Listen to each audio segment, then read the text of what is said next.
2021 was a year of political turmoil, perhaps unlike any other in American history. And it all began, Major Garrett tells us, with a phone call. It's also clear that we have won Georgia. 1 year ago today, President Trump set in motion his most brazen effort to overturn election defeat. I just want to find 11,780 votes, which is one more than we have. In a recorded phone call, he told Georgia's Republican Secretary of State Brad Raffensperger he could face unspecified criminal charges. That's a criminal offense. If he did not bend. That's a big risk to you and to your lawyers. I listened, That's a big risk. but I also knew that you can dig all you want, Mr. President. We have the facts, and I'm sorry you lost. Did it shock you?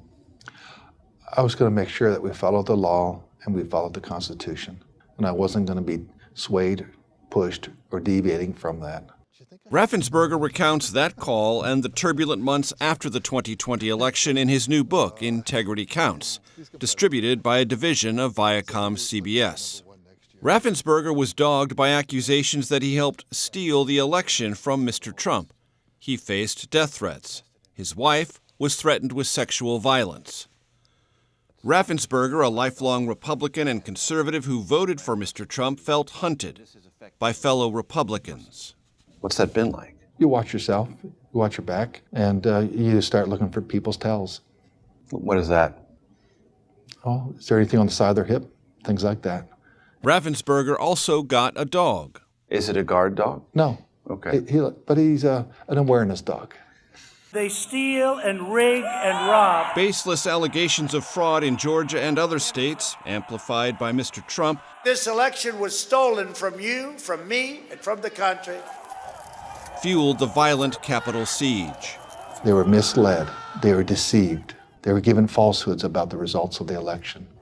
Those falsehoods were on display in full color in Maricopa County, Arizona, where the GOP-controlled state Senate sponsored a so-called election audit last May. It concluded Mr. Biden actually won with more votes than originally indicated. I pledge allegiance. A summer symposium on 2020 election fraud conducted by the CEO of MyPillow yielded no evidence. Even so, 2021 saw 19 states, most led by Republicans, tighten election laws. One irony of all this? The conservative-leaning Heritage Foundation found 4 of the states President Trump most vociferously contested had some of the nation's most secure voting procedures. Helen Butler is a proud Democrat who served on the Board of Elections in Trump-friendly Morgan County, Georgia, for more than a decade. Republican county leaders there recently enacted new rules, allowing them to purge board members, including Butler.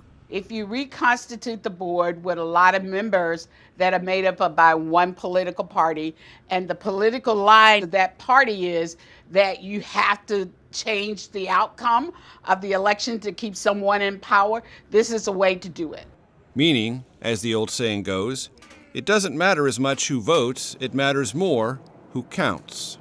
I see it as we didn't get it done this time, but next time I'm going to get it done because I have total control of the election process. Threats of violence still stalk Americans who did nothing more than count ballots. This is where it would start. One of them is Tom Freitag, Director of Elections in Bucks County, Pennsylvania. Angry calls, threats. What kind of things are we talking about? We received one email that said that we would all hang for treason. Bucks County is a swing county in a swing state. Mr. Trump won Pennsylvania by 44,000 votes in 2016. He lost by nearly twice that many in 2020. There's going to be high-speed scanners over here. We have 10 of them. We met Freitag in September of 2020 when he was working round the clock to build a vote-counting facility from scratch, all to comply with staggering new demand for voting by mail. Tom, I love what you've done with the place. Thanks. It's a lot different than the last time you were here. How did it all play out? I mean, we were all nervous going into it. Overall, I think it went really smoothly with the hand we were dealt. And yet, the threats and bullying continued for a full year. Are you frustrated so much that you might quit? There's been days where I wonder why I'm still doing this. I don't think I've gotten to the point where I want to quit just yet, but there's been days where I really don't want to come into work. This is not something I've seen in the history of this country except for before the Civil War. Bob Harvey is an elected county commissioner in Bucks County. We asked about January 6th. If you wanted to destroy democracy, the first thing you do is turn members of that country against each other. And the second thing you do is to get people to start doubting the validity of the elections. Doubts. They circulate the country as a contagion of conspiracies. If you count the lawful votes, Trump won Wisconsin. Wisconsin, long a hotbed of hard-fought and very close elections, is in the throes of a secretive Republican-led investigation into voter fraud in 2020. I am a Republican. We can't continue to beat a dead horse. We need to move on. State Senator Kathy Bernier, a former election administrator herself, is a loud Trump supporter and among the most conservative voices in the legislature. Were there voter fraud cases?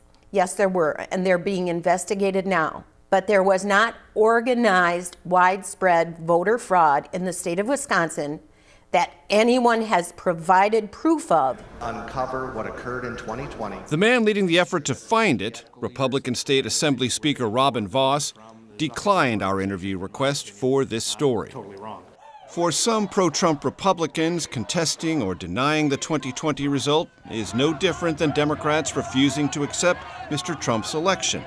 There has been no collusion. No less harmful, they would say, than persistent allegations of Russian collusion. There's no collusion.